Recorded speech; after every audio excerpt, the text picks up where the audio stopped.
capítulo 3.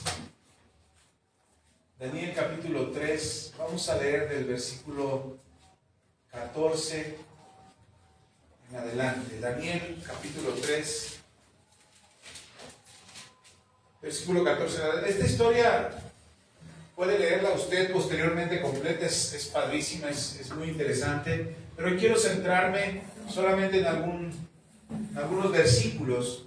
Todo el libro de Daniel es muy interesante. De hecho, muchos de los teólogos contemporáneos aseguran y afirman que ya estamos en los tiempos que el profeta Daniel anunció que vendrían, hablando del final de los tiempos, de la manifestación del poder de Dios, de la venida del Hijo de Dios, del Hijo del Hombre, en fin. Entonces se supone estamos en los tiempos ya del cumplimiento de las palabras que el profeta Daniel anunció. Pero todo el libro de Daniel es maravilloso porque Daniel no solamente estuvo en una época de cautiverio de la nación de Israel, es decir, vinieron extranjeros, otra nación, invadió Israel y llevó cautivos a muchos de los hijos de Israel y se los llevó cautivos a Babilonia y ahí estuvieron por muchos años. Daniel iba entre esos prisioneros.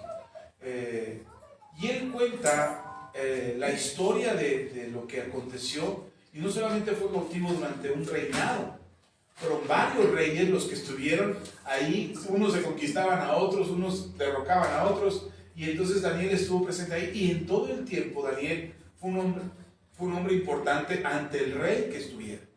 Y la razón era simple: Dios estaba con Daniel. Así es que no les voy a hablar hoy de la consagración de Daniel, de cómo evitan eso, pero sí les voy a hablar de la fe que sostuvieron estos tres amigos de Daniel, Sadrach, Mesach y Abednego, en medio de una dificultad. Seguramente ha oído la historia, pero hoy vamos a leerla. Dice: habló Nabucodonosor y les dijo, este es el rey, es verdad, Sadrach, Mesach y Abednego, que vosotros no honráis a mi Dios, ni adoráis la estatua de oro que he levantado.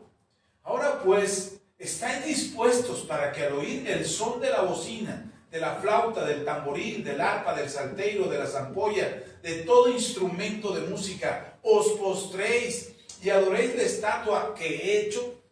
Porque si no lo adoráis, en la misma hora seréis echados en medio de un horno de fuego ardiendo.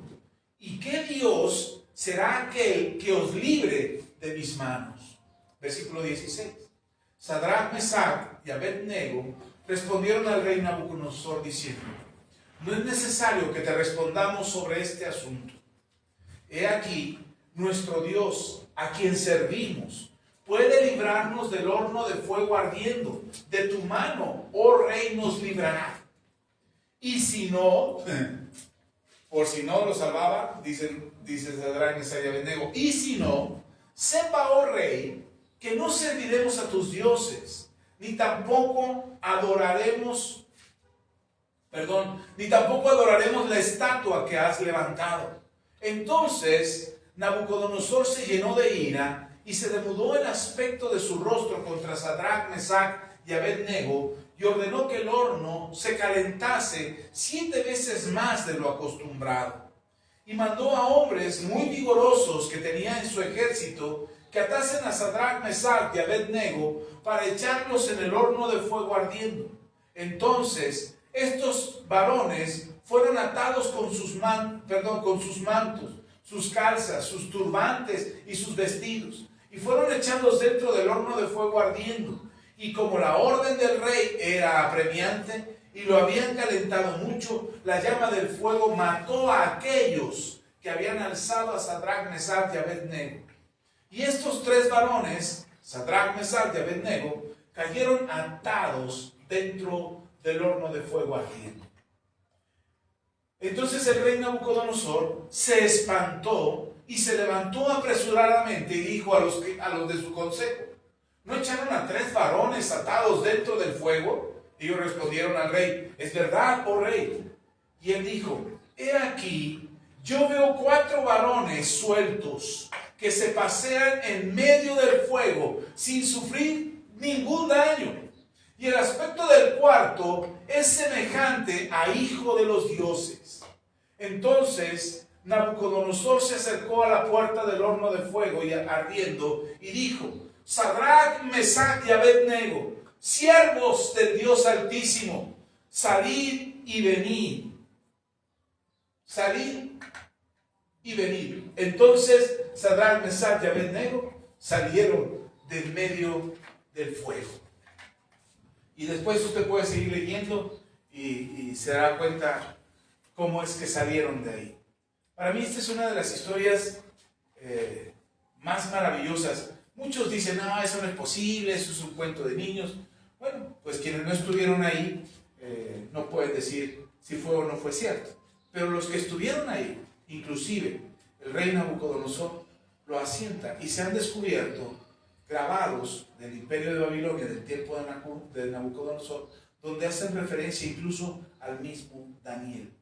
Entonces, creo que la misma historia irá demostrando los hechos y serán los descubrimientos necesarios para corroborar que las historias que están en la Biblia, que aunque parecen cuentos de fantasía, son historias ciertas. Ahora, no voy a ahondar en eso, ese no es mi tema. No le voy a hablar del gran debate que existe entre lo que es cierto y no de la Biblia. Pero sí quiero hacer énfasis en que ustedes y yo creemos que lo que la Biblia está escrito es cierto. Es decir, yo creo lo que la Biblia dice, yo creo que es cierto lo que está escrito ahí. Ahora, partiendo de eso, uno pudiera pensar que no era necesario, pues. No era necesario que Sadrach, Mesach y Abed-nego fueran al horno de fuego. No había por qué pasar eso. Uno podría decir: ¿por qué Dios no les daba chance de decir: ok, voy a inclinar ante la estatua, voy a inclinar ante sus dioses, cada vez que suenen los instrumentos musicales, yo me voy a inclinar ante los dioses paganos, me voy a inclinar ante la estatua del rey Nabucodonosor, y total, no pasa nada. Al cabo Dios conoce que en mi corazón lo quiero a Él. Él es el primerito en mi corazón. Eso es lo que queremos los cristianos. Los cristianos queremos que Dios nos conceda ciertos permisos para hacer ciertas cosas, al cabo Él es el primero en el corazón. Queremos que Él nos conceda ciertas autorizaciones para hacer algo pues que no está malo, pero pues Dios no aprueba. O sea, no está en la Biblia que lo podamos hacer. Pero pues no es malo, no daña a nadie, ¿no? ¿En qué dañaría a alguien que Sadrach, Mesach y Abed-nego se inclinaran ante esta estatua del rey Nabucodonosor o ante un dios pagano? ¿En qué afectaría a alguien? Eran cautivos todos eran esclavos, todos estaban sometidos a la autoridad del imperio que los había conquistado. Sus vidas estaban en riesgo, de hecho morirían. Yo he escuchado predicadores que enseñan y dicen: hermano, si tu vida está en riesgo, mejor salva tu vida. Mejor es perro muerto que león vivo. Y está en la Biblia esa frase. Entonces, mejor es un perro muerto que león vivo. Perdón, al revés. Mejor es perro vivo que león muerto, perdón. Es al revés.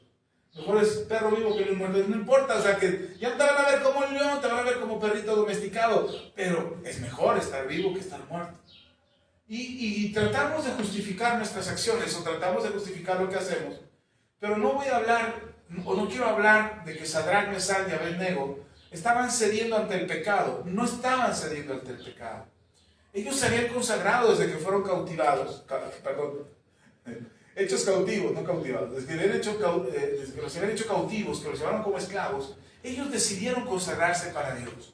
Ellos le dijeron a Dios: Señor, no nos vamos a contaminar con la comida de este pueblo, queremos consagrarnos para ti. Y aún estando presos, le pidieron al guardia que estaba a cargo de ellos, al eunuco que estaba a cargo de ellos, que les diera un alimento diferente. Le traían de los alimentos del palacio, de la mesa del rey, se los traían a ellos. Y ellos decidieron no comer de eso. Entonces el carcelero le dijo: bueno, pero es que si ustedes no comen bien, al rato que estén flacos y ñangos y todos pálidos, el rey me va a matar a mí, no a ustedes. Ustedes los van a alimentar bien, a mí me van a matar, por no haber seguido la orden de alimentarlos bien. El plan era alimentarlos bien. Entonces ellos le dijeron: no te preocupes, Dios nos va a respaldar. Y cuando ellos estuvieron en esa alimentación, consagrándose, el propósito de ese plan de alimentación no era una dieta, no era cuidar los triglicéridos y el azúcar, no. El plan de esa consagración, de esa alimentación, era decir: no nos vamos a contaminar. Estamos cautivos en una nación que nos ha sometido, estamos cautivos en un mundo que pone las reglas, pero no nos vamos a contaminar con este mundo. Y ellos deciden hacerlo, y cuando termina el tiempo de este riguroso plan de alimentación, ellos estaban bien, fuertes, sanos, chapeaditos, de buen color, estaban sanos, estaban muy bien. Y entonces, ese fue el plan desde el principio para ellos, consagrarse. Sadrach, Mesach, Abednego y Daniel decidieron consagrarse para Dios. ¿De qué les sirvió esto? Les sirvió de hallar gracia delante de los reyes que estuvieron durante todo ese tiempo. Ellos fueron muy sabios, encontraron sabiduría, encontraron inteligencia, fueron muy hábiles para los idiomas, fueron muy hábiles para las letras, para las ciencias, fueron muy hábiles para el conocimiento y la toma de decisiones. Eran hombres sabios en medio de toda una nación que se estaba perdiendo. Ellos lograron ayudar a los reyes a tomar decisiones sabias. Ellos ayudaron a los reyes a enderezar su vida, incluso a creer en Dios. Ustedes pueden ver, después de que ellos estuvieron en el horno de fuego, pueden ver cómo el mismo rey decreta que el Dios de Sadrach, de Mesach y Abednego era un Dios verdadero y había que adorarle. Cuando usted ve esta historia y se encuentra cómo las vidas de Sadrach, Mesach y Abednego fueron llevadas hasta el límite, hasta el horno, hasta la calamidad, hasta el sufrimiento, uno pudiera pensar que Dios es un Dios que falla, que se le olvida que estamos en dificultades y que llega ya cuando estamos en los problemas. O sea, nosotros oramos y imagínense a Daniel, a Sadrach, Mesach y Abednego, diciéndole al mismo rey: mira, rey, tú nos quieres echar al horno, pero nosotros ya no te tenemos que alegar del asunto ni darte nuestras razones. Nosotros no nos vamos a inclinar ni ante tus dioses, ni ante tu estatua. Y debes de saber, rey, que Dios nos va a salvar en el horno de fuego. Nos va a salvar de tu mano. Así le dijeron. Le están diciendo al rey, al hombre más poderoso en aquel momento, de toda la tierra conocida en aquel entonces. Era el hombre más poderoso del momento. Era el imperio conquistador. Y era el rey que era un despiadado. Y a este hombre le están diciendo que su Dios, al que no pueden ver, del que no tienen una estatua, del que no hay una imagen que ellos puedan presentar, ni una evidencia tangible que ellos puedan demostrar que su Dios es real, le dice: nuestro Dios nos va a salvar de ti. Por eso el rey se enoja contra ellos. Primero, porque los apreciaba, los tenía en buena estima. Cuando los confrontan, no es porque a todos les preguntara: a ver, ¿por qué no te inclinas? Te voy a dar otra oportunidad. No lo hacían. Si alguien no se inclinaba, lo echaban, lo asesinaban, lo mataban y lo echaban al horno de fuego. Pero a ellos no. A ellos los confronta y les da la oportunidad de arrepentirse, digamos, de no haberse inclinado ante su estatua o ante los dioses paganos. Y los confronta y les pregunta: ¿verdad que no lo van a volver a hacer? ¿Verdad que si ahorita están dispuestos, ahorita vamos a sonar los instrumentos y ahorita están dispuestos a inclinarse? Y ellos dicen: no es un tema que tengamos que discutir, es una decisión que ya tomamos nosotros. Y el rey se enoja porque lo están desafiando. Ah, sí, pues préndale fuego al horno 7 veces más caliente de lo normal, para que estos sientan el calor del amor que les tengo. Y le prenden al horno, y cuando los echan, y el rey se asusta al ver, está sentado en su trono viendo cómo echan al fuego a los que se rebelaron contra él, como si fueran unos traidores a su reino, a su corona, y se sorprende y dice: hey, ¿no echamos 3? O sea, ya hay 4. A ver, aclárenme, soy el único que lo está viendo. No, rey, sí, hay 4 ahí adentro. Y el rey se acerca. Imagínense un rey, ¿cómo quedaría entre todo un pueblo, ante sus consejeros, ante sus generales, ante el mismo ejército? Acaban de morir, los más fuertes de su ejército acaban de morir por el horno que se está tan caliente que no pudieron soportar el calor y cayeron muertos. Y entonces imagínense cómo quedaría él, como un tonto, como un loco que se acerca y le habla al horno: Sadrach, Mesach, ¿están ahí? Sí. Salgan. Y uno pudiera pensar: ¿por qué Dios permitió que Sadrach y Mesach cayeran al fuego? ¿Por qué no los salvó antes? ¿No estaban invocando su nombre? ¿No estaban dando suficiente testimonio para ser salvados del horno? ¿No habían hecho suficiente ya al desafiar al rey y decirle al rey: no nos vamos a cambiar de parecer? Dios nos va a salvar. ¿No habían hecho ya suficiente con declarar que creían en Dios, que confiaban en Dios, que esperaban en Dios? ¿No era suficiente? ¿Por qué Dios permite que lleguen al límite y lleguen a la situación donde aparentemente nadie los puede salvar? Así nos pasa muchas veces a nosotros. Oramos, nos congregamos, ofrendamos, diezmamos, leemos la Biblia, nos rasgamos las vestiduras, ayunamos, a veces involuntariamente, pero ayunamos. Y Dios nos deja aún así, después de toda esta confesión de fe tan apasionada que tenemos por el Señor, aún así Dios nos deja llegar a la situación difícil. Nos lleva y nos deja llegar al punto donde no tenemos dinero, donde estamos enfermos, donde nadie está con nosotros, donde nos va mal en el trabajo, donde tenemos dificultades económicas, dificultades en el matrimonio, dificultades. ¿Por qué Dios? Si ya estoy orando, si ya estoy confesando mi fe, si ya estoy esforzándome y leyendo y como aprendíamos hace 8 días y hace 15 días, ya me estoy esforzando en la gracia, pastor, ahora sí entendí que aunque las cosas tengo que, ya me estoy, y aún así, llego a la situación difícil, llego al horno de fuego. ¿Por qué Dios permite eso? ¿Acaso Dios nos falla? ¿Acaso no es suficiente el tiempo que oramos o el tiempo que ayunamos? ¿No fue suficiente para Dios la consagración que hicieron Sadrach, Mesach y Abednego durante varios meses, evitando contaminarse, pero aprendiendo y estudiando para hacer testimonio ante el rey y ante los gobernadores de aquel entonces? ¿No fue suficiente ese esfuerzo de ellos? Y pensamos que Dios o falla o no estamos haciendo nosotros lo suficiente. Es decir, Dios no me respondió porque no oré lo suficiente. Dios no escuchó mi petición porque no ayuné lo suficiente. Dios no me provee financieramente porque no diezmo ni ofrendo. Dios no tengo problemas económicos porque no estoy cumpliendo con el Señor. O no soy lo suficientemente santo y por eso Dios no me escucha. Esa es una cara de la moneda. Pero la otra cara de la moneda, y espero que no esté en ninguna de las dos, pero una de las caras de la moneda es esa, no estoy haciendo suficiente. Pero la otra cara de esa misma moneda es Dios me falló. Y esa es todavía peor. Porque esta, la de no estoy haciendo suficiente, al menos todavía sigues creyendo en Él.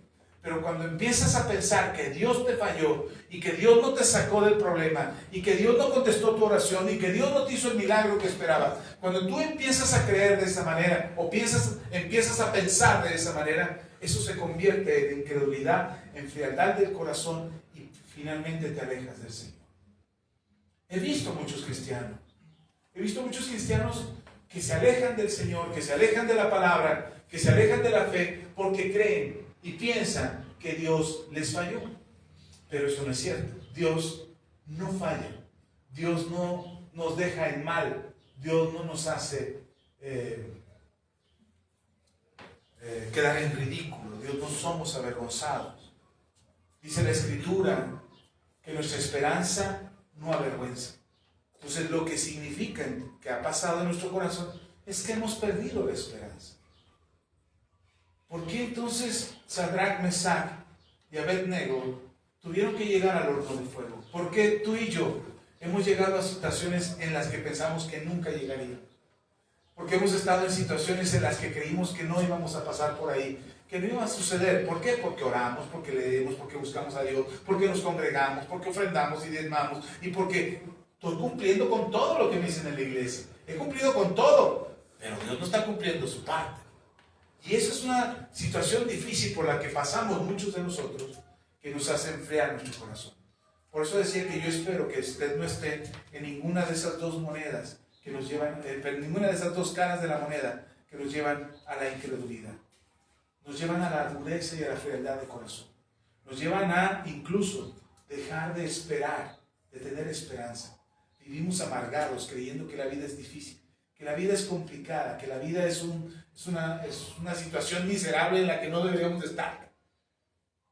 Que hay tanta violencia, que hay tanta delincuencia, que todo está carísimo. Es que pastor, todo está bien caro. Sí, dígamelo a mí. Es que, pastor, no me alcanza. Claro. Y entonces empezamos a pensar o a percibir una situación de vida donde llegamos al límite de pensar que Dios nos ha fallado. Dios no ha fallado. Dios no falla. Abra su Biblia ahora en el Evangelio de Juan.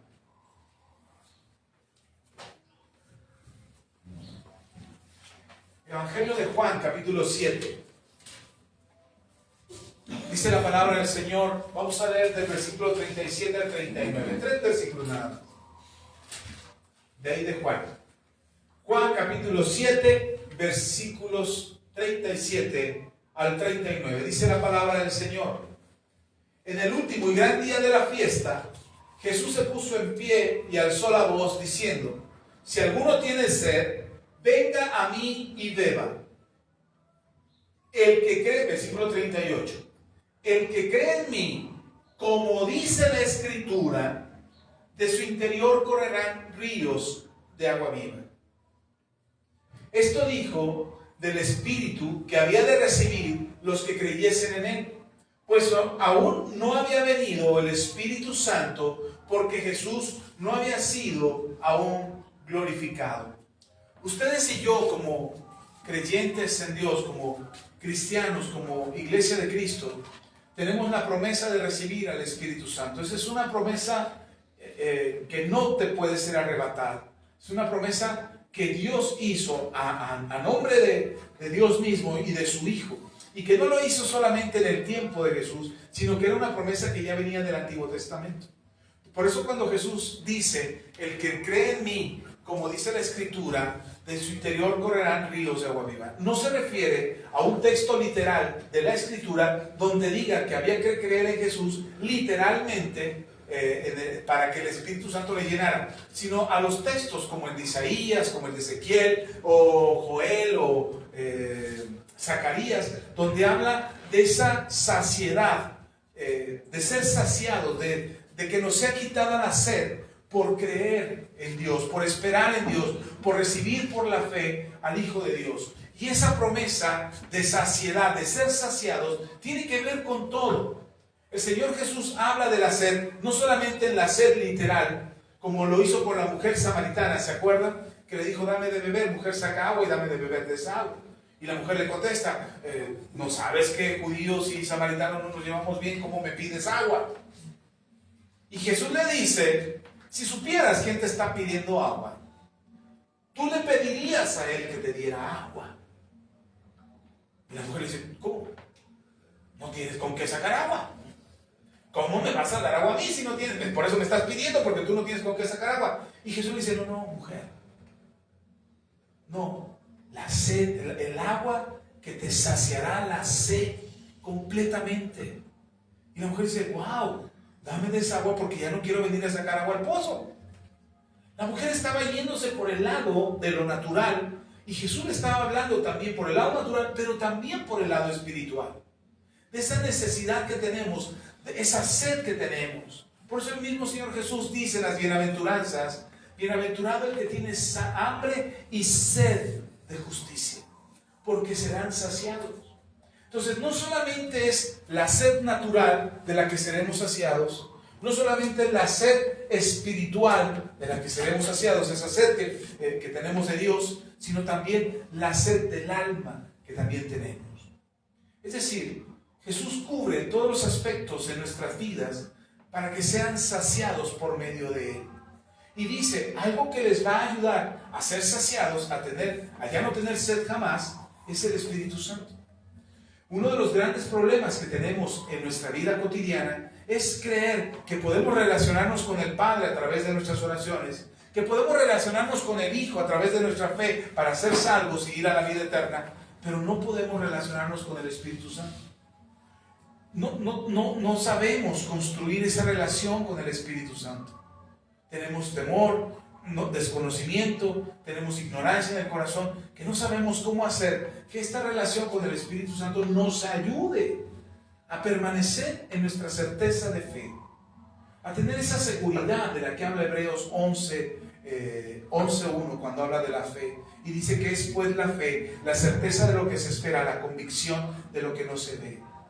¿Cómo mantener esa certeza? ¿Cómo mantener esa seguridad? Es por medio del Espíritu Santo.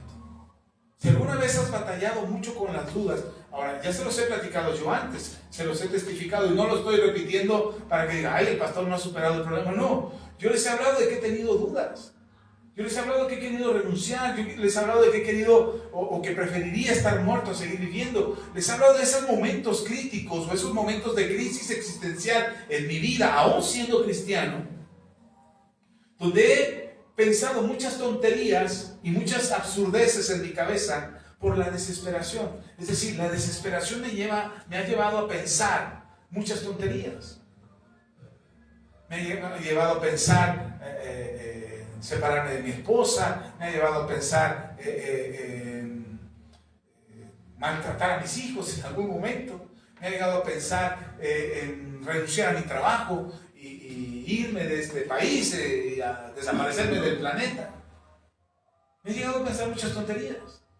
Y como todos los seres humanos, hemos llegado a pensar ese tipo de cosas. Algunos más, algunos menos. Algunos sufren más de esos pensamientos por causa de la situación por la que pasan sus vidas, que otros que tienen una vida más tranquila, que no tienen problemas financieros, que nunca han tenido problemas financieros. Por cualquier razón, no importa, por herencia, por buen negocio, por buenos administradores que son, no importa. Pero que nunca tienen problemas financieros, no les pasa ese tipo de pensamientos por la cabeza.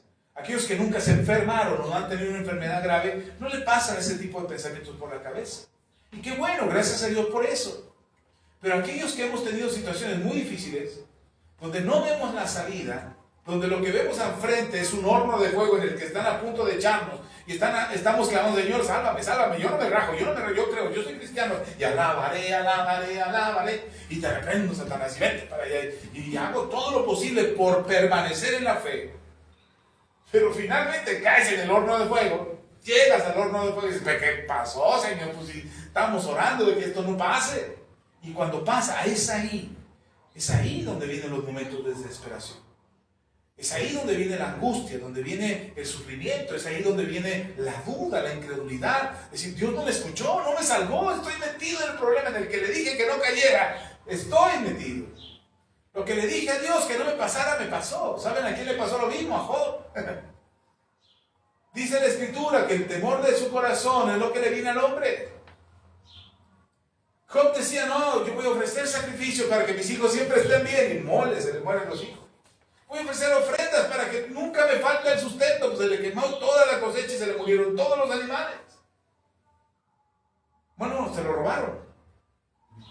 Entonces, y de pronto él dice, ¿por qué me pasa esto a mí? No, ¿sabe qué dijo? Dios quitó, Dios dio, Dios quitó, sea el nombre de Jehová bendito. Y esa es la parte que no alcanzamos a llegar. Esa es la parte donde pensamos que Dios nos falló. Esa es la parte donde decimos, es que Dios no me escuchó. Estoy en un lugar donde no quiero estar, vivo la vida que no quiero vivir, he estado orando, he estado pidiendo al Señor, no tengo los recursos financieros que quisiera tener, no estoy viviendo la vida abundante y próspera y bendecida que me dijeron en la iglesia que iba a tener. Y entonces es ahí donde dudamos, no es afuera del horno. Afuera del horno es bien padre decirle al rey, Dios me va a salvar. Cuando te habla el de Electra, dices, te lo vamos a ir a embargar, Dios me va a suplir, y llega el día que te embargue, ay Señor, no llegaste. Ese es el horno que vivimos todos los días. ¿Y será que Dios nos falló? Jesús dice, el que cree en mí, como dice la Escritura, y esa parte es la que me llamó mucho la atención. ¿Será que estamos creyendo en Jesús como dice la Escritura? ¿Será que estamos creyendo en Jesús al punto de no dudar en ningún momento, sin importar la situación? O cuando ya estás en el horno dudas. O cuando ya estés en medio del fuego, cuando ya estás en la prueba, ahí es donde dudas. Yo puedo encontrar en la Biblia muchos ejemplos de personas que pensaron que Jesús llegaba tarde. Seguramente se acordarán de Jairo, el principal de la sinagoga, que era un hombre de letras, que era un hombre que estaba desesperado porque su hija estaba muriendo y que recurre a Jesús. Es un hombre de la sinagoga, es un hombre que sabe de letras, que sabe de las escrituras y que conocía acerca de las profecías del Mesías. Entonces, cuando empieza a oír acerca de Jesús y empieza a escuchar acerca de él, seguramente le inquietó revisar las escrituras a ver si es que Jesús estaba cumpliendo con todos esos requisitos que el Mesías tenía que tener para ser el Salvador del mundo. Principalmente de Israel, pero sí del mundo. Y entonces se da cuenta que no tiene otra opción, su hija se está muriendo.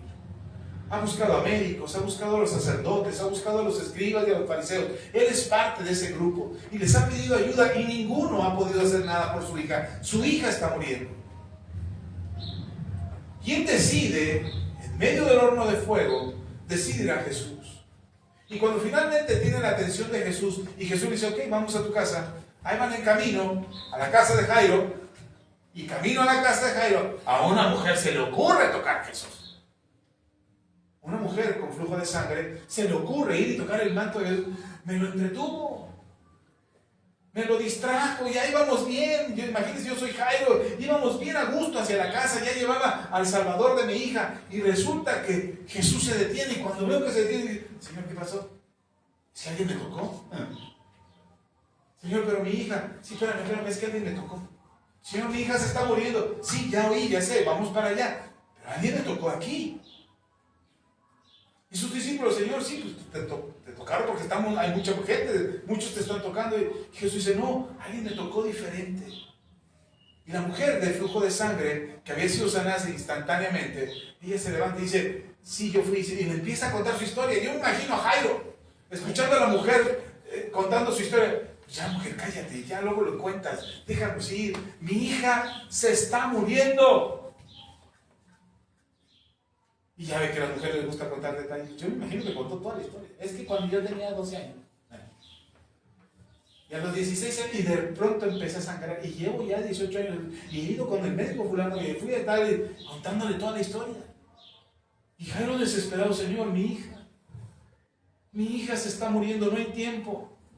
Y Jesús, sí, ya oí, Jairo, espérame, es que esto está interesante.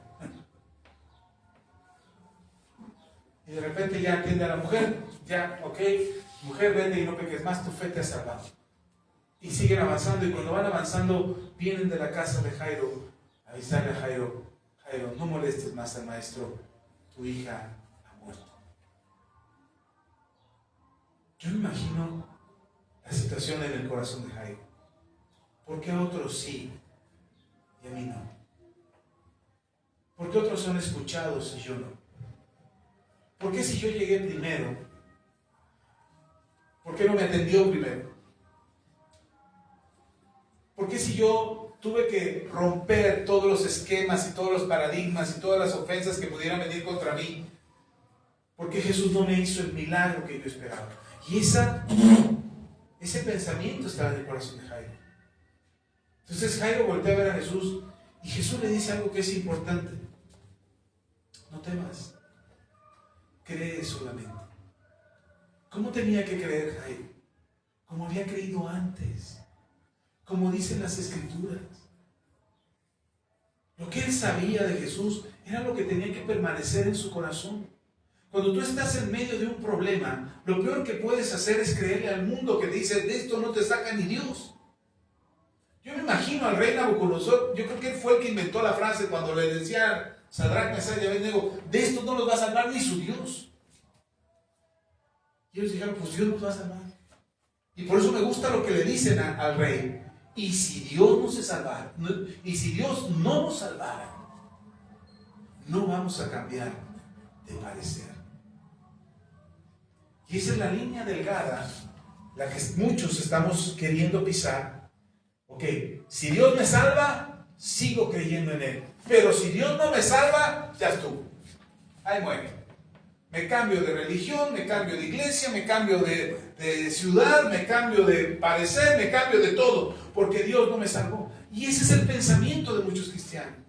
Están al borde de decir, Señor, si me salvas, entonces voy a seguir creyendo. Si me salvas, voy a seguir buscándote. Si me salvas, Y cuando digo si me salvas, no es meramente que estás metido en el problema. Simplemente si respondes a mi oración, si me das lo que te estoy pidiendo, si haces lo que te estoy suplicando, yo voy a seguir creyendo, voy a seguir viniendo a la iglesia, voy a seguir orando, voy a seguir buscándote. Si tú haces lo que te estoy pidiendo, pero si no lo haces, Señor, adiós. Me voy a inclinar ante la estatua de Nabucodonosor, me voy a inclinar ante otros dioses paganos, porque tú no me estás escuchando, tú me estás fallando. Entonces Jairo, imagínense Jairo, todo el esfuerzo que tuvo, la vergüenza que tuvo que pasar, porque no era normal que un principal de la sinagoga se acercara a Jesús a pedirle ayuda. No, hermano, la indicación que tenían era: no le hagan caso a Jesús. No promuevan la fe en Jesús. No reciban ministraciones, ni oraciones, ni milagros de Jesús. Es blasfemia. Él echa fuera demonios en el nombre del príncipe de los demonios, de Belcebú. No le sigan. Entonces imagínense todo lo que tuvo que romper este hombre para acercarse a Jesús y que fuera a sacar a su hija. Que salvara a su hija. Y de pronto todo eso se vino abajo porque su hija estaba muerta. Y por eso Jesús le dice: hey, cree hasta el final. Esto no ha terminado. Pero Señor, está muerta. Llegaron a la casa y ya estaban las lloradoras ahí, oficiales, las que les pagaban para llorar, de veras, es decir, les pagaban para que lloraran y ya estaban ahí llorando. La niña. Ni sabían quién era la niña, pero ya estaban llorando por la niña. Sabes, cuando tú estás en un problema, muchos lloran por ti porque tú ni fuerzas tienes para llorar. Ay, manita, qué triste tu situación. Ay, qué pena me da tu caso. Ay, cuánto dolor has de estar pasando. Y lloran por ti. ¿Y sabes qué hace eso? Que tú entres en un proceso de duelo y tu esperanza se vaya. Ay, hermanita, qué situación tan difícil por la que está pasando. Quizás a mí no me vea condolerme tanto por su situación. Y en lugar de decir: ay, hermana, qué situación, en lugar de eso le digan: ándale, levántese arriba, vámonos, arriba. Porque yo no quiero que usted entre en duelo. Porque todavía no es el tiempo del duelo. No dice la palabra que Él cambió nuestro manto de duelo por un manto de alegría, nuestro manto de luto por un manto de gozo. Entonces cuando los demás te empiezan a decir: ay, qué triste situación, tú entras: ay, sí, mi situación. Ay, pobrecita de ti. Ay, sí, pobrecito de mí. Ay, qué feo que te esté pasando. Ay, sí, solamente a mí me pasan las cosas feas. Y entramos en ese sufrimiento cuando todas esas voces vinieron a Jairo para decirle: tu hija ya está muriendo. La estaban llorando, ya estaba ahí tendida en la cama. Jairo la ve, oye las voces que dicen: ya se murió, ya se fue. Y Jairo, ¿qué cree que pasó en su corazón? En la torre. Llegamos tarde. Jesús me falló. Pero al mismo tiempo que venía ese pensamiento, también venía el pensamiento, las palabras de Jesús: cree solamente, cree solamente, cree solamente, cree, no dudes, cree. Esto se puso feo, esto está difícil, pero cree, mantén tu fe, no dudes, que la duda no gobierne en tu corazón. Yo puedo salvar a tu hija, aunque tú no creas. Yo puedo darle vida a tu hija, aunque tú no creas. Pero no solamente quiero darle vida a tu hija, quiero que tú creas. ¿El Señor puede cambiar tu situación? Claro que puede cambiar tu situación en un instante, de la noche a la mañana.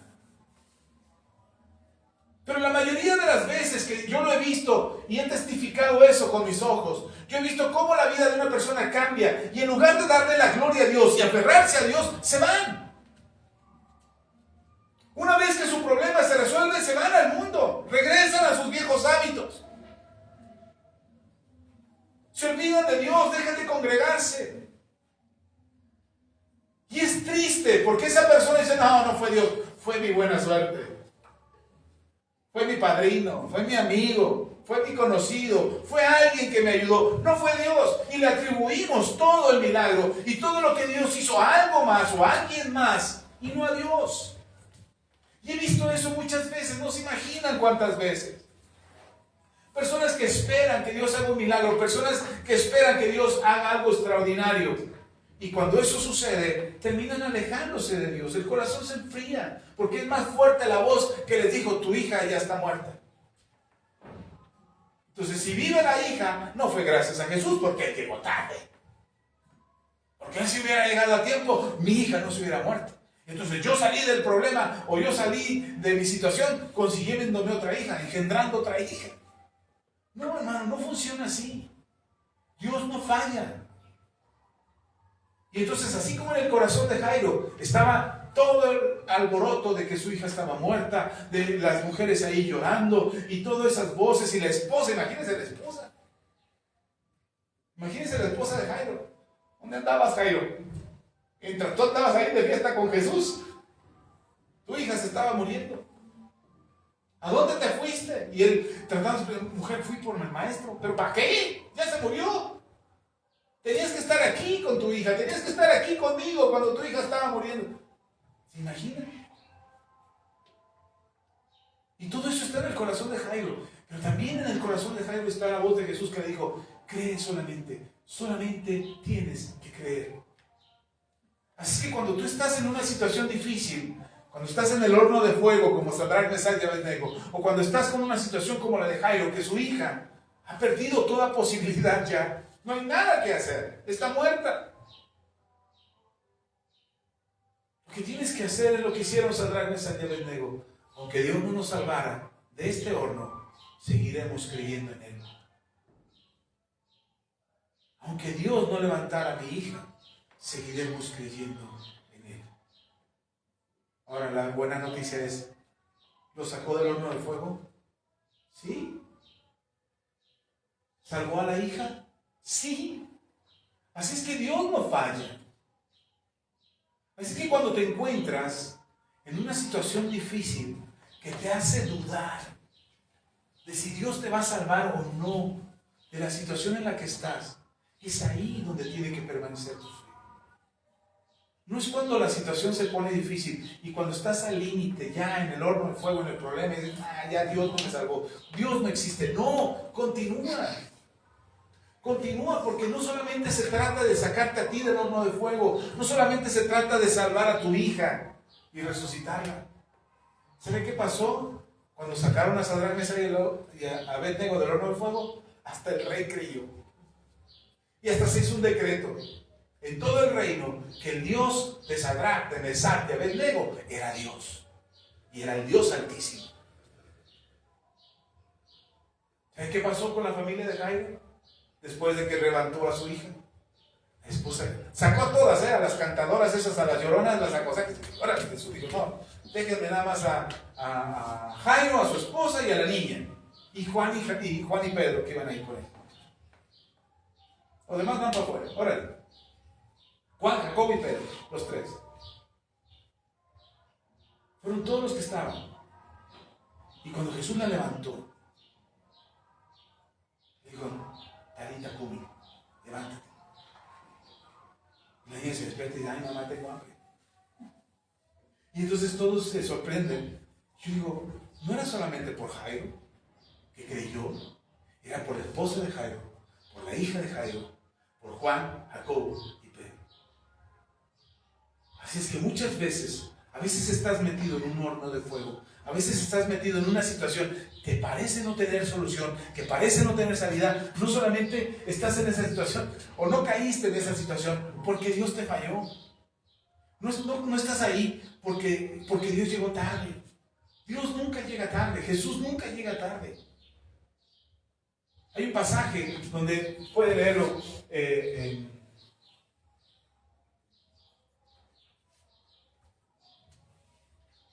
Lucas, capítulo 7.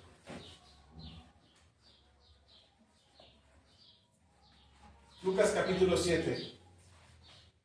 Vamos a leer del versículo 11 al versículo 17. Lucas, capítulo 7, versículo 11 al 17. Dice la palabra del Señor así. Aconteció después que él, hablando de Jesús, que él iba a la ciudad que se llama Naín. E iban con él muchos de sus discípulos y una gran multitud. Cuando llegó cerca de la puerta de la ciudad, he aquí que llevaban a enterrar a un difunto, hijo único de su madre, la cual era viuda, y, y había con ella mucha gente de la ciudad. Y cuando el Señor la vio, se compadeció de ella y le dijo, no llores. ¿Qué le dijo? No llores. ¿Cuántas veces te han dicho a ti, no llores? Ay, como a ti no te duele. Para ti es bien fácil decir no llores. Como tú no lo estás sintiendo. ¿Sabe por qué no lloramos? ¿O por qué no debemos de llorar? No es que seamos hipócritas y no nos duela. O seamos hipócritas o falsos y finjamos algo que no sentimos. No. Cuando el Señor Jesús dice no llores, y algunas veces yo se los he dicho aquí, no hay que llorar por todo. El asunto es que las lágrimas son una expresión de un sentimiento genuino del corazón. Pero también las lágrimas son un desahogo del alma. No realmente un sentimiento, son solamente un desahogo. Algo que pasó, algo que... Y necesitas desahogarte. Pueden ser manipuladas. Es decir, nosotros podemos fingir lágrimas. Nosotros podemos hacer que nuestros ojos lloren. ¿Es verdad? Y seguramente usted lo ha hecho alguna vez. A lo mejor no intencionalmente. El cerebro registra lágrimas, que nos pone vulnerables. Entonces el cerebro activa tus mecanismos de defensa. Y uno de los mecanismos de defensa es limpiar tus ojos. Entonces cuando nosotros lloramos manipulosamente o chantajistamente, o me acabo de inventar dos palabras que no existen, pero cuando lloramos solamente para aparentar o simular, nosotros mismos nos estamos engañando. Entonces no llores por todo. ¿Vale la pena llorar? Sí, llora. Yo les he dicho aquí, se los enseñé a mis hijos. Y no sé si fue la mejor enseñanza que les pude haber dado, pero así es como yo lo entiendo. Hay dos razones por las que vale la pena realmente llorar. Las demás no lo valen tanto. Ni porque te dejó el galán de tu vida, ni porque era tu príncipe azul encantado y por eso lloras. No. Yo creo que hay dos verdaderas razones por las que vale la pena llorar. Una, y es muy natural, porque te duele. Pero porque te duele mucho. Es decir, te pegas y te duele, te tratas de contener. Y eso es malo. Llora. Llora, sóbate, ay, me dolió, llora y que te broten las lágrimas y tu cuerpo va a asimilar que ya lo procesaste. ¿Ok? Llora cuando te duela mucho. Llora si te dejó el novio y te dolió, llora. Pero ya, una vez y ya. Y la segunda razón por la que tienes que llorar es porque estás delante de Dios. Esas son, creo, las únicas dos razones por las que vale la pena llorar. Estoy seguro que todo lo que te duela lo puedes procesar. Haber terminado una relación, haber perdido un trabajo, haber perdido dinero, haberte enfermado. Creo que todo lo podemos procesar, asimilar. ¿Y saben por qué lloramos generalmente? Porque no aprendemos a verbalizar, no aprendemos a darle palabras a nuestro dolor. Es decir, si nos duele, en lugar de darle palabras y decir, me está doliendo, me duele lo que me hiciste, me duele lo que pasó, me duele haber perdido a mi familiar querido, me duele no haberle dicho a mi papá o a mi mamá que los amaba tanto en vida y ahora que no los tengo me duele. Y en lugar de ponerle palabras a eso que hicimos mal, en lugar de decirlo con palabras y expresarlo con palabras, lo lloramos. Y por eso lloramos por todo. Los niños, ¿por qué lloran? Los más pequeños, los chiquitos. Porque no pueden expresarlo. Un bebé recién nacido, ¿por qué llora? Llora porque le duele algo. Llora porque tiene hambre. Llora porque se hizo popó o pipí y está sucio y está incómodo. Por eso llora. Pero si un niño naciera hablando, en lugar de llorar diría, mamá, tengo hambre. ¿O no? ¿Para qué lloraría? ¿Sabe por qué lloran los niños? Porque no lo pueden verbalizar. ¿Sabe por qué lloramos tanto nosotros? Porque no podemos ponerle palabras a lo que sentimos. No nos enseñaron a expresar nuestros sentimientos. No nos enseñaron a distinguir qué tipo de sentimiento tienes. Y entonces nos parece igual un dolor que la frustración. Nos parece igual la desesperación que la desesperanza. Y son completamente distintos. Nos parece igual un sentimiento de angustia que un sentimiento de miedo. Decimos, es que... Y lloramos. Estamos aterrorizados y lloramos por todo. Ahora, ¿hay que llorar? Sí, llore. No le digo que no llore, pero no llore por cualquier cosa. No llore por los cadranes. Está muy bueno. Yo soy bien chillón, hemos pasado chillando todo el fin de semana viendo una serie de televisión. Pero no vivo llorando y dice, ay, pobrecito, ¿qué le va a pasar? Y mi vida no se angustia. Ese es el problema de llorar. Cuando Jesús le dice a la mujer, no llores, es porque la mujer estaba cayendo en un pozo sin fondo de desesperanza. Porque era viuda y su único hijo, el único hijo que podía ayudarle y ver por ella, ahora estaba muerto. Perdió toda esperanza. ¿Y ahora qué va a hacer de mí? Ya lo único que me falta es morirme. Y Jesús dice, no llores. Bueno, no lloro si tuviera el problema resuelto. El problema es que no tengo mi problema resuelto. Por eso lloro. Y muchas veces nosotros lloramos porque creemos que el problema ya no se va a resolver. Y esa es la desesperanza. Eso es lo que nos lleva a la incredulidad. Y lo que Dios está evitando cuando nosotros mantenemos nuestra fe en Él es que nosotros caigamos en esa desesperanza. Que pensemos que ya no hay solución a nuestro problema. Por eso no te la pases llorando por los rincones. Piensa, ¿qué sigue? ¿Cuál es mi solución? ¿Qué es lo que Dios está pensando para mí? ¿Hacia dónde Dios me quiere? Estoy en medio del horno de fuego, Señor. Ya estoy en el horno. Ya el rey me echó al horno, ya estoy metido ahí, ya estoy metido en el problema, ya no veo la salida. Volteo para todos lados y hay fuego, fuego, fuego, fuego, fuego. No veo la salida. Y tengo miedo. Tengo miedo de que si me muevo de esto, me hunda más. Esto se puede poner peor. Yo pregunto, ¿acaso no vieron la salida de Sadrac, Mesach y Abednego antes? ¿Acaso no vieron la salida antes? Cuando los echaron al horno de fuego, ¿no vieron la salida? No dijeron, ¡ay! Vamos a salir, ya no nos quemamos, salgamos, salgamos. ¿Por qué no se salieron? ¿Saben por qué no se salieron? Porque ellos se dieron cuenta que en medio de ese problema había alguien con ellos. Alguien que no era ellos. Alguien que era superior a ellos. Alguien que estaba evitando que el fuego los consumiera. De eso se dieron cuenta. Y ahí en el medio del fuego, ahí en medio del fuego estaban danzando. Estaban de fiesta ahí en medio. Y el rey afuera, ¿qué? Y se acerca el rey. Salgan. Yo le hubiera dicho al rey, mejor métete. No, salgan. No, véngase, la fiesta aquí está buena. Véngase para acá. Y como cuando el rey le dice salgan, ellos sabían dónde estaba la salida. ¿Por qué no se salieron antes? Hermano, ¿sabe? A veces nosotros tenemos tanta urgencia de salir del problema en el que estamos que dejamos de disfrutar la presencia de Dios en el problema. No nos damos cuenta que el que ha evitado que te hundas más en el problema en el que estás metido es Dios. Que es Jesús el que está ahí danzando contigo en el fuego. Y es Él el que está evitando que te consumas más. Pero como tenemos urgencia por salir del problema, ya Señor, sácame de aquí. Ya no aguanto más, mira mi situación, ya quiero salir y ya queremos que nos saque rápido. Nos olvidamos cuando salimos. Nos olvidamos que fue Él el que nos sacó. El que nos mantuvo vivos.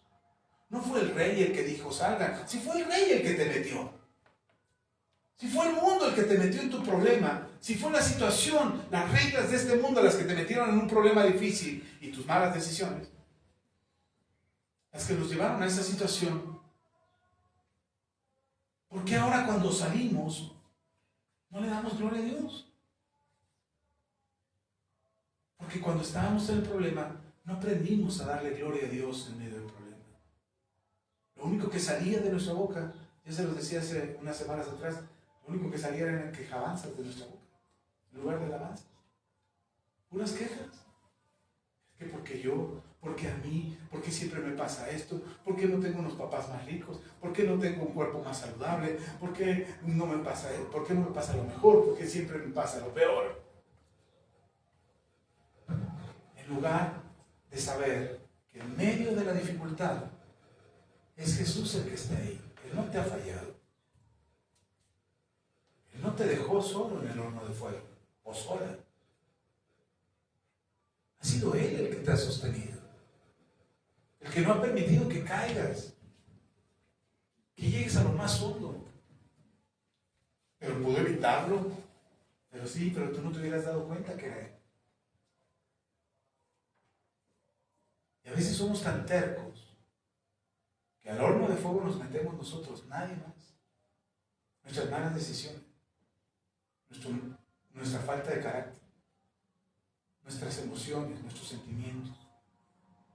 Ahora, no es reclamo, hermano. Le dice Jesús a la mujer, no llores. ¿Fue culpa de la mujer que su hijo se muriera? No, de hecho la Biblia no nos dice por qué se murió el muchacho. No nos cuenta por qué. Solamente que ya estaba muerto y que ya lo iban a sepultar. Ahora sí, estuvo peor que con Jairo. Con Jairo al menos la muchacha todavía no la embalsamaban. A este ya lo habían embalsamado. Ya lo llevaban a sepultar.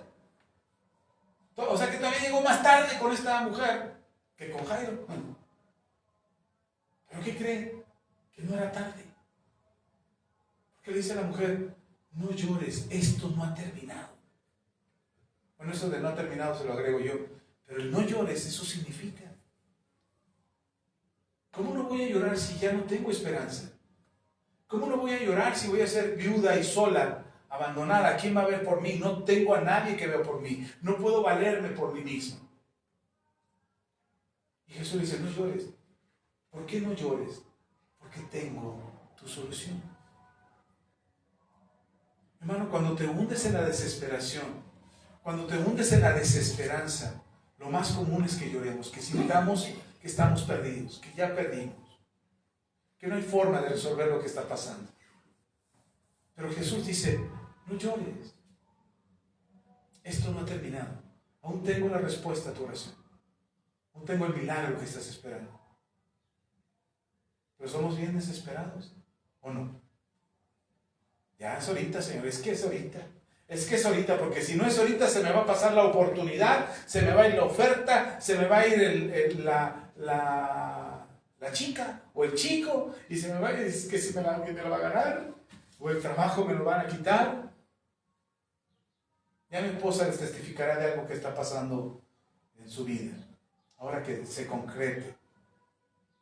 Pero en lo que platicábamos, en lo que ella le platica, yo le platico lo que platicábamos de esa plática que ella le iba a dar. Decíamos mi esposa y yo, a veces hacemos las cosas durante tanto tiempo que no nos damos cuenta que es Dios el que está obrando. Es decir, nos acostumbramos a hacer las cosas tan cotidianamente que nos olvidamos que Dios sigue obrando en nuestras vidas. Alguien podría decirme, no levante la mano para que no se balconee, pero alguien podría decirme, si Dios ya dejó de obrar en su vida. Dice, ya, pastor, en mí ya se aburrió el Señor, ya se hartó, ya me dejó botado a media obra sin terminar, ya me dejó como casa de Valle de Chalco, así sin terminar. Ya estamos así, Señor. Estoy abandonado, ya Dios dejó de obrar en mi vida. ¿No? ¿Acaso Dios dejó de obrar en tu vida? No, de ninguna manera. Él no te ha dejado de obrar en tu vida. Vean conmigo. Ahí donde estamos. Le dijo Jesús en el versículo 13, no llores. Versículo 14, y acercándose, tocó el féretro. Y los que lo llevaban se detuvieron. Yo me imagino que las personas ¿han visto cómo se carga un féretro? Van personas a las orillas cargando el féretro, normalmente así o aquí. Entonces yo me imagino que Jesús se acercó y no se acercó de lado. Yo me imagino que Jesús se acercó al frente de cómo iban caminando y se acercó al frente y ahí en el frente tocó el féretro. Tanto que los que iban cargando el féretro no les quedó de otra más que detenerse. Eso es lo que yo quiero imaginarme. No lo dice la Biblia, pero yo me lo quiero imaginar así. Y me lo quiero imaginar así porque me explicaría muchas cosas de situaciones en mi vida que están avanzando y que cuando ya el Señor dice, ya, hasta aquí llegó esta situación, no más, Él se para enfrente y detiene la situación. Ya no sigue avanzando, de manera que ahora lo que sigue es el milagro. El problema es que estamos tan metidos en nuestro dolor y en nuestro sufrimiento que no nos damos cuenta cuando el Señor ya paró tu situación, ya no está empeorando. Ojo, es muy difícil difícil cuando vas en caída. Es difícil que te detengas.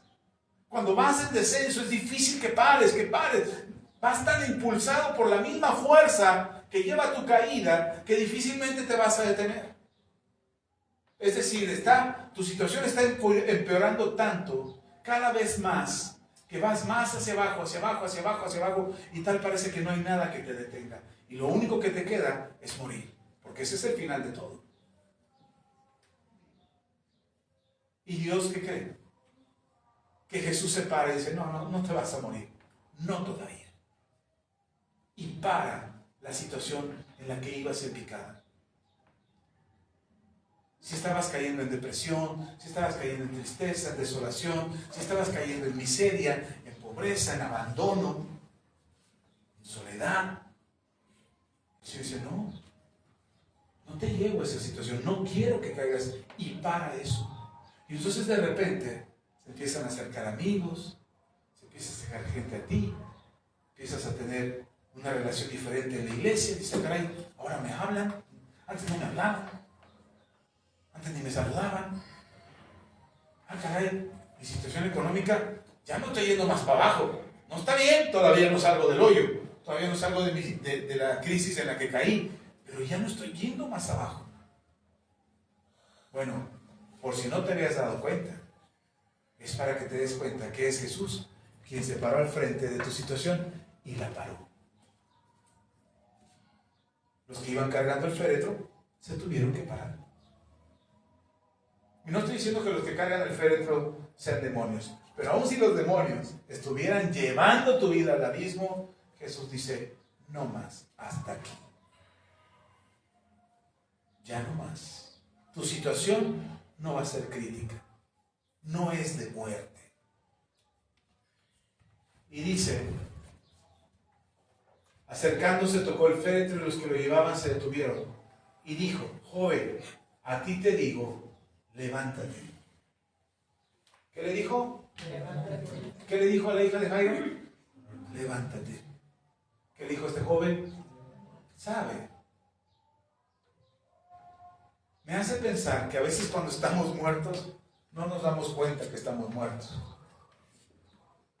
Pero tampoco nos damos cuenta que podemos estar vivos. Yo me imagino que Jesús le dice a la hija de Jairo y le dice a este joven, levántate, porque si no, aunque les hubiera dado vida, ellos se hubieran quedado ahí. Y esto es importante para ti, porque si Dios está obrando en tu vida, lo que tienes que hacer es levantarte. Dejar de estar derrumbado ahí, tirado en el piso, es que ya no puedo más, y te arrastras como gusano. Y dice, levántate. Ya paré. Lo que te estaba destruyendo, ya lo paré. Lo que te estaba deteniendo, ya lo paré. Lo que te estaba entorpeciendo para continuar con tu vida, ya lo detuve. Ahora lo que sigue es que tú te levantes. El ejemplo más claro es el hijo pródigo. El hijo pródigo recibe la herencia, se va y se la malgasta, está lejos de la casa de su padre, y estando lejos de la casa, viendo cómo los cerdos comían mejor que él. Yo me imagino. Los cerdos comían mejor que él, y él decía, híjole, hasta se me antoja la comida de los cerdos. Pero un siervo en la casa de mi padre estaría mejor que yo ahora. Y dice, así es que me levantaré e iré a la casa de mi padre. Hermano, el problema de caer, de doblegarnos, de sucumbir, de entristecernos, de deprimirnos, de llorar por los rincones, de sufrir una crisis, de estar enfermos, de pasar por una situación difícil. Lo difícil es levantarse, porque decimos, no, es que ya no puedo. Levántate, como puedas. Ponte primero de rodillas, ruédate en el suelo, haz algo. Ya les conté de esa vez que no me pude levantar de la cama. Sí les conté. ¿No? Hace unos meses atrás. Apenas hace poco, me puse a impermeabilizar la casa, se me ocurrió impermeabilizar la casa, y de repente me quedé embarado. Cuando llegué y me acosté, así como me tiré, no me pude mover, ya se los había contado. Entonces, en un momento me agarré yo mismo distraído, y me rodé de la cama hacia la orilla, y pude poner mis pies, y pude levantarme. Haga lo mismo, engáñese a usted mismo. Agárrese distraído. Ay, sí, ya no me voy a levantar de esto, y de repente te levantes. Ok, no me levantaba. Antes sí, como que, ay, sí, ya me voy a morir, y de repente te levantas. Ay, sí, de verdad, estamos tan sumidos en nuestro dolor. Estamos tan sumergidos en nuestra tristeza, en nuestro llanto y en nuestro sufrimiento. Decimos, es que ya no me puedo levantar. Levántate. Es que no encuentro trabajo. Levántate otra vez en la mañana y ve a buscarlo. Es que mi situación no cambia. Cámbiala. Cámbiate de ropa, aunque sea por lo menos, pero cambia algo. Y haz que empiece a suceder lo que Jesús le dijo al joven. Levántate. Esa parte de levantarse es la parte que nos hace entender a nosotros que Dios no nos ha fallado. Que si la situación no ha mejorado es porque yo creí que estaba muerto. Yo imagino al joven levantándose del féretro y saliendo. Y se levanta y todo, ¡ah! Se levantó el muerto. Y él dice, ¿cuál muerto? Tú eres el muerto. ¿Cuánto si estoy vivo? Pero te llevábamos aquí. Pues sí, pues se equivocaron porque yo estoy vivo. Y el júbilo y el gozo que eso produce no solamente cambia tu vida, cambia tu entorno. Bien. Versículo 15. Entonces se incorporó el que había muerto, aclarando para que no quede duda que estaba muerto.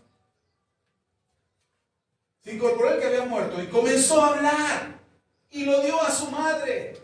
Y todos tuvieron miedo. Pues cómo no, se levantó el muerto. Y todos tuvieron miedo y glorificaban a Dios diciendo, un gran profeta se ha levantado entre nosotros y Dios ha visitado a su pueblo. ¿Qué pasó cuando Sadrach, Mesach y Abed-nego salieron del horno? El rey dijo, ay Dios, el Dios de ellos es un Dios real. Nosotros tenemos miedo de hablar de Dios porque la gente dice, pues que te ayude a ti, mi hermano. Si tu Dios es real, que te ayude a ti. ¿Por qué no te resuelve tus problemas? ¿Por qué no ayuda en tu casa? ¿Por qué no toca a tu hijo? ¿Por qué tu esposo es así? ¿Por qué tus hijos son así? ¿Por qué no trata con tu familia? Si tu Dios es real. Tenemos miedo, ¿sabe por qué? Porque tratamos de hablarle a la gente estando muertos. Pero no estamos muertos. Levantémonos. Levantémonos y cambiemos las circunstancias de lo que estamos viviendo. Acerquémonos más al Dios de la gracia. Sadrach, Mesach y Abed-nego sabían quién era su Dios. Confiaban en Él.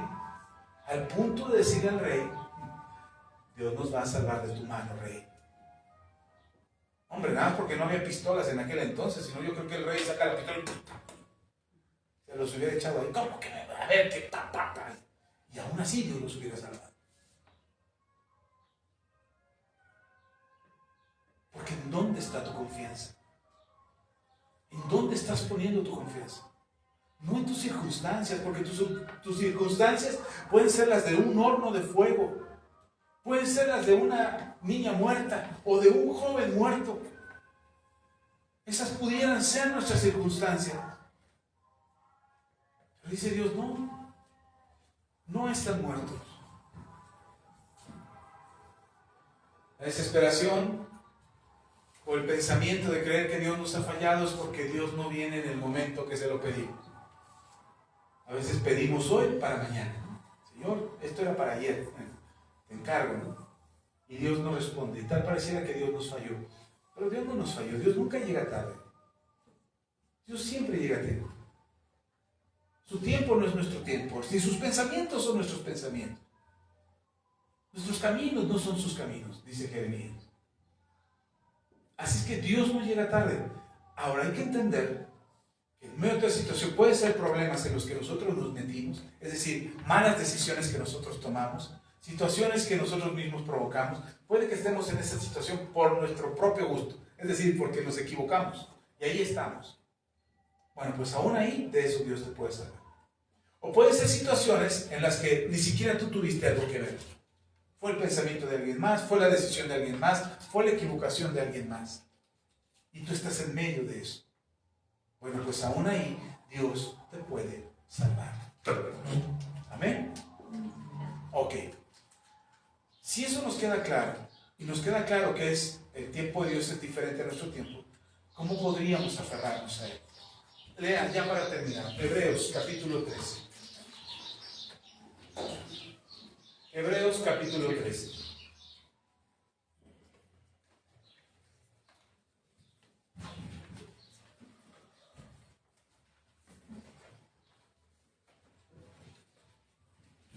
¿A qué se aferraron Sadrach, Mesach y Abednego? ¿A qué se aferraron? A su fe en Dios, a lo que Dios había dicho. Hebreos capítulo, ¿qué les dije? 13. Vamos a leer el versículo 5 al 8. Dice la palabra de Dios: sean vuestras costumbres sin avaricia, contentos con lo que tenéis ahora. Porque Él dijo, ¿quién dijo? Dios dijo: no te desampararé, ni te dejaré. De manera que podamos decir confiadamente: el Señor es mi ayudador, no temeré lo que pueda hacer el hombre. Acordaos de vuestros pastores que os hablan la palabra de Dios, considerar cuál haya sido el resultado de su conducta e imitar su fe. Versículo 8. Jesucristo es el mismo ayer y hoy y por los siglos. Si hay algo en lo que tú te puedes aferrar, si hay algo en lo que tú puedes creer, es que Dios no te va a dejar ni te va a desamparar. Si estás en una situación difícil, en una crisis, bueno, ya estás mero en el horno de fuego. Ya no ves salir lumbre por todos lados. Esta palabra es la que tienes que recordar. Dios no me dejará y Dios no me va a desamparar. No importa cuál sea mi situación. Dios no me va a dejar y Dios no me va a desamparar. ¿Por qué? Porque eres buena gente. Porque te lo ganaste. Porque te portaste bien. Porque hiciste bien las cosas. Porque ayunaste mucho tiempo. Porque oraste lo suficiente. ¿Por qué Dios no te va a dejar y no te va a desamparar? Lo dice el versículo 8. Jesucristo es el mismo ayer, hoy y por los siglos. ¿Por qué Dios no te va a desamparar? Porque es el mismo que levantó a la hija de Jairo. Porque es el mismo que levantó al hijo de esta viuda. Porque es el mismo que danzaba con Sadrach, Mesach y Abednego en medio del horno de fuego. Es el mismo. Él no ha dejado de ser. Y lo mismo que hizo antes, lo hace hoy. Dios no falla. Él no falla. No importa lo que tu mente diga o tu corazón sienta al hacerte creer o al hacerte pensar que Dios te ha fallado, o que Dios te ha abandonado, o que Dios te ha desamparado. De ninguna manera. Quizás la situación por la que estás pasando no sea sencilla, o lo que estás viviendo no sea fácil. Pero eso no significa que Dios no puede obrar a tu favor, o que Dios no te puede sacar de ahí, o que Dios no puede darle, vida a lo que aparentemente está muerto. Dios puede hacer que las cosas que son imposibles sean posibles. Ese es nuestro Dios. Y si Dios no falla, y si Dios no nos desampara, y si Dios no ha cambiado ayer, hoy, o ya sea porque aún no es el tiempo. ¿Sí está conmigo? Entonces algunas cosas todavía no suceden en tu vida, no porque seas mala persona. No es eso de la cabeza, hermano. Si Dios castigara a las personas por ser malas personas, ya estaríamos en el infierno todos. Pero no es llegado ese tiempo. Las cosas no se han resuelto porque hay un propósito. Hay un propósito de Dios en tu vida. Hay personas de las que se tienen que enterar de lo que Dios está haciendo en mi vida, que todavía no están en mi vida. Ahora, bendito sea Dios por las redes sociales, porque ahora lleva más gente que nunca me imaginé que llegaría. Y he visto personas, amigos míos, conocidos míos, familiares míos, que de repente ven lo que yo enseño, lo que yo comparto, y dicen: wow, avanza, Dios está contigo. Oye, tu Dios es cierto. Oye, el otro día escuché lo que dijiste y tocó mi corazón. Digo: Señor, estamos llegando a la gente que tengo que llegar. Qué bueno, porque ahora toda esa gente sabrá de dónde tú me has sacado. Esa gente sabrá que cuando parecía que todo esto estaba muerto, Señor, tú vas a dar testimonio de que no estaba muerto. Y que cuando todo parecía que era un caos y que estábamos en medio del horno de fuego y no había salida, tú tú nos sacaste de ese horno de fuego. Y aún los que no creían, creerán y te glorificarán. Amén. Ahora, quizás en tu caso sea diferente, hay otra razón. Quizás en tu caso sea el mismo aprendizaje que necesitas recibir, tú mismo. Quizás en tu caso sea que necesitas fortalecer tu fe. O simplemente lo que dice Santiago, que la prueba de nuestra fe produce paciencia, para que nuestra paciencia sea completa y seamos perfectos y cabales y no nos falte cosa alguna. Y quizás lo único que está forjando Dios en tu corazón es paciencia. Así es que cada uno de nosotros tenemos una relación personal con Dios. Y cada uno de nosotros tenemos que saber, ok, Señor, ya entendí que estoy en medio del horno de fuego. Ya entendí también que tú estás aquí conmigo. Y nos vamos a gozar los dos por estar aquí en el horno de fuego. Pero también sé que me vas a sacar de esto. ¿Cuándo? ¿Cómo? ¿Dónde? ¿Y por qué? Aún todavía no lo descifro. Ayúdame a entenderlo. Y que tu fe no falte. Amén. Amén. Vamos a orar. Y me gustaría orar en esta ocasión pidiéndole a Dios que tu fe te fortalezca. Se fortalezca, perdón. Cuando Pedro iba a ser sacudido como el trigo, Jesús le dijo a Pedro, Pedro, Satanás ha pedido tu alma para sacudirla. Pero yo le he pedido al Padre que Satanás no te toque nunca en la vida. Yo le he pedido a Dios que Satanás se aleje de ti para siempre. Eso no le dijo Jesús. ¿Sabe qué le dijo Jesús? Pedro, tu vida va a ser zarandeada como el trigo. Y yo le he pedido al Padre que tu fe no te falte. O sea, que la sacudida te la van a dar. Pero tu fe no te va a faltar. Y eso es lo que quiero orar. A lo mejor ya te dieron no una sacudida, sino unas 10 sacudidas. Pero yo quiero orar al Padre que tu fe no te falte, porque de eso también vas a salir. Y muy pronto. Más pronto de lo que crees. Así es que vamos a orar. Padre, te damos toda la gloria, la honra y la alabanza. Gracias, Dios. Gracias, Señor, por tu palabra, porque tu palabra es verdad. Te pido en el nombre poderoso de Jesús, con todo mi ser, te pido, Señor, que nos ayudes a creer, a permanecer firmes en la fe. Y sin importar cuál sea la situación y cuál sea nuestra condición y cuál sea el momento por el que estamos pasando, te pido, Padre, que la fe de mis hermanos y hermanas no les falte. Al contrario, se fortalezca, crezca. Ellos puedan mirar en la esperanza de la certeza de que siempre estarás ahí, que no los dejarás y que no los desampararás. Que tú eres el mismo ayer, hoy y por los siglos de los siglos. Que tú no cambias y que lo que has hecho antes lo harás de nuevo en nuestras vidas. Que siempre harás tu obra en nosotros. Te pedimos, Padre, en el nombre de Jesús, que fortalezcas la fe de cada hermano, de cada hermana, y que ellos puedan ver en la situación por la que están pasando, puedan ver la salida. Que ellos sepan encontrar la salida en el tiempo preciso, en el tiempo correcto, en el tiempo de Dios, para que muchos otros también glorifiquen tu nombre por la vida de ellos, por lo que tú estás haciendo en sus vidas. En el nombre de Cristo Jesús, a ti se dada toda la gloria. Glorifícate, Padre. Lo has hecho antes y sé que lo harás nuevamente en sus vidas. Glorifícate, Dios, para que sus vidas den testimonio del poder de la resurrección, del poder de Cristo resucitado, del poder, Señor, que obra en nosotros desde lo más profundo de nuestro ser para la gloria de tu nombre. Gracias. Gracias, Señor, te damos la gloria, la honra y la alabanza, y que tu poder, que tu Espíritu Santo, que tu gracia y que tu amor abunden en nosotros. Nos llenes, Señor, con tu presencia, nos llenes, Señor, con tu gracia, y podamos, Señor, ser testimonios vivos y eficaces de tu poder en nuestras vidas y en la vida de nuestra familia, con nuestros hijos,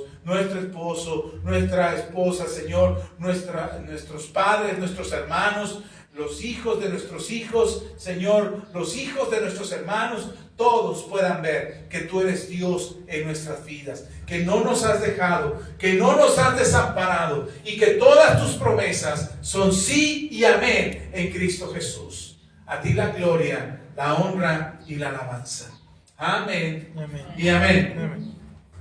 Amén. Puedo ocupar su lugar. Damos gracias a Dios. Vamos a orar por nuestros hermanos. Hace 8 días se cortó a la mitad del mensaje. Ya logramos subir el audio completo de esa enseñanza del domingo pasado. Así es que busquen, está aquí mismo en Facebook. Nos están quitando nuestros videos. Ya empezaron a eliminar los videos de 30 días hacia atrás. Así es que es una regla nueva de Facebook. Mientras nos permita seguir transmitiendo, lo seguiremos haciendo. Y me gustaría aclarar algo. Alguien me mandó un mensaje y me dijo que si yo ya estaba monetizando las enseñanzas en Facebook. No, no, ¿qué más quisieran? Pero no. Ya hay videos, perdón, ya hay comerciales de productos en nuestros videos, no porque nosotros estemos monetizando, sino porque ahora Facebook está haciendo eso. Así es que si tú ves una enseñanza, un video, un audio, la música que estamos haciendo para la iglesia, y tú la ves aquí y ves comerciales ahí, no es que estamos monetizando. Puedes brincarte el comercial sin problema, porque no es ningún beneficio para nosotros. Simplemente Facebook está ganando dinero con nuestro material, o con lo que nosotros creamos, y él lo está monetizando. Así es que no podemos ganar nada de eso. Si alguien nos quiere ayudar, porque ya están ganando dinero con Facebook. No, ni con Facebook, ni YouTube, ni Twitter, ni Instagram. En ningún lado estamos monetizando nuestras redes sociales. Pero si tú quieres ayudar a este ministerio y quieres ayudar lo que nosotros hacemos, te sugiero que te pongas en contacto con nosotros directamente a través de WhatsApp, o a través de Messenger, o a través de aquí. Deja un comentario ahí y yo me pongo en contacto contigo personalmente para decirte cómo puedes ayudarnos. Así es que no estamos monetizando, porque alguien me decía, es que yo les iba a mandar una ofrenda, pero como ya están ganando dinero con el mensaje, ya no les mando. No, no estamos ganando absolutamente nada. Por eso nuestra insistencia. Si tú quieres ayudarnos, si quieres contribuir a este ministerio, si de alguna manera hemos sido de bendición a tu vida y tú quieres retribuir esa bendición económicamente, ponte en contacto conmigo. Yo te digo cómo hacernos llegar tus ofrendas o tus semillas, y si eres parte de la comunidad Manto Nuevo, cómo hacernos llegar tus diezmos también. Entonces nosotros nos ponemos en contacto contigo y recibiremos con mucha gratitud de nuestro corazón la ayuda que tú nos brindes. ¿La necesitamos? Sí, la necesitamos. ¿Dios no nos ha dejado? No, Dios no nos ha dejado. Gracias a la iglesia que generosamente ofrenda y diezma para este ministerio. Así es que solamente hacerte parte es hacerte parte de esta bendición en la que Dios nos ha llevado. Gracias por su compañía, les bendecimos y oramos por todos ustedes. Nos vemos el próximo martes. Bendiciones. Hasta la próxima.